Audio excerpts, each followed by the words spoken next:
And Republican Congressman Tim Burchett from Tennessee, he was one of the 8 Republicans who voted to oust then Speaker Kevin McCarthy back in October. Congressman, thank you so much for being here again. Thank you for having me, ma'am. So, as you may know, in an interview with CNN's Manu Raju this week, former Speaker McCarthy really unloaded on you and 7 other Republicans who ousted him or led that charge. Listen to a little bit of what he had to say.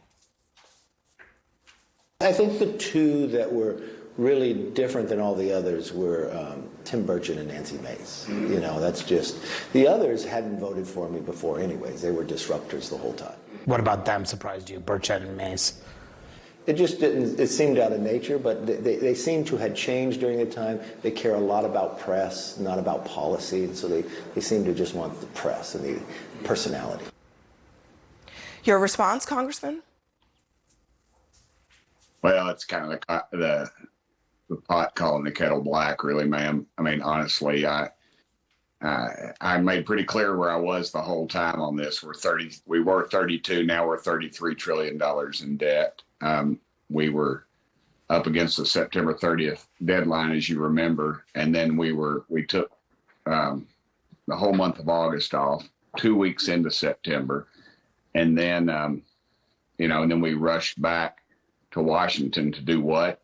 To name two post offices, ma'am. Dadgum, we've got a country to run, and that was the priority, and it was the same old thing. And it was really, we do these continued resolutions in the past. They were done for emergency reasons. It was literally an emergency transport system, and it's become our transit system really in Congress.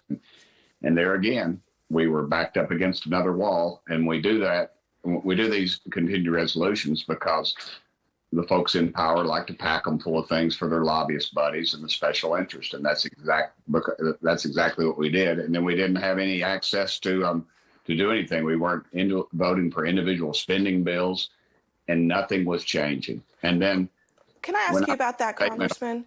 Let me ask you about Yes, the continuing resolutions, because this is salient. We're a little over a week away from another potential government shutdown. I'd want to play, you and I spoke back in September. This is what you told me then. Well, never say never, ma'am, but the way you get somebody off of heroin is not giving them more heroin. And the way you get people, this country, off these so-called continued resolutions is quit passing these dadgum continued resolutions.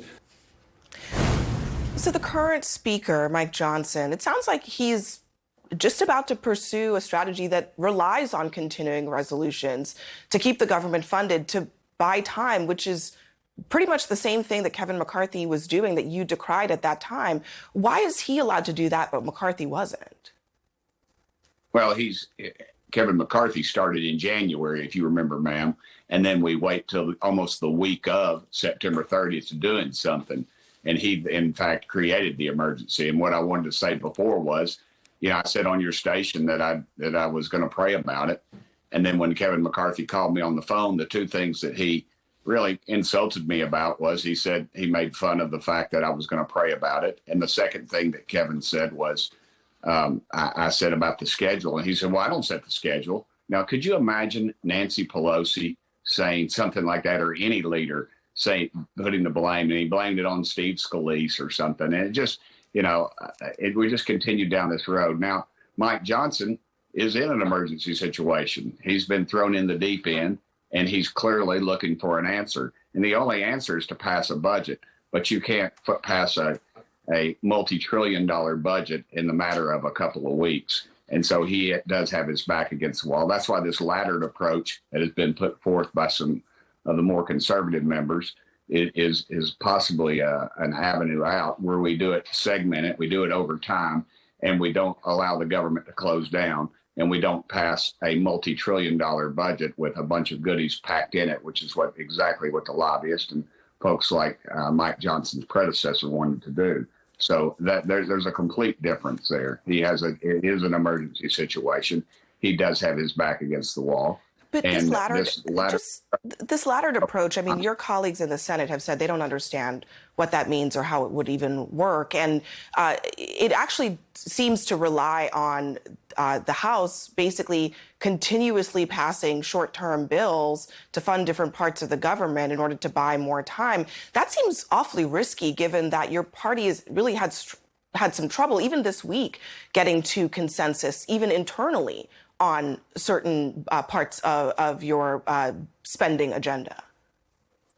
Yes, sir, and that is an excellent question. And the answer to that is it's a staggered approach, because not everything runs out at certain times. There's certain things that would run out at different times, and they would, in fact, there are certain aspects of government that would stay afloat and that would not, even during a shutdown, would still remain operational. So you would prioritize the things like that we would need, like national defense, things like that. And then you would move in the direction of completing the entire budgetary process. So it is a staggered approach, but it's not everything. How is this any different, really, from what we faced just a month and a half ago? I mean, it feels very similar. We're 8 days away. There's really no real plan to get to a funded government before the deadline. This is deja vu, isn't it? Well, for the last 30 years, ma'am, both parties have done exactly what we were doing prior to Speaker Johnson's approach. So I would say that it is different, because for the last 30 years we've done continued resolutions up to continued resolution, then an omnibus, which is just a mass Nancy Pelosi, we got to pass it before so we know what's in it type situation. And so this is more of a staggered approach. And also, you'll see what you're voting for. It's not just jam-packed with everything, and your back isn't against the wall. You have a certain specific timeline, and you know what you have to pass within that timeline.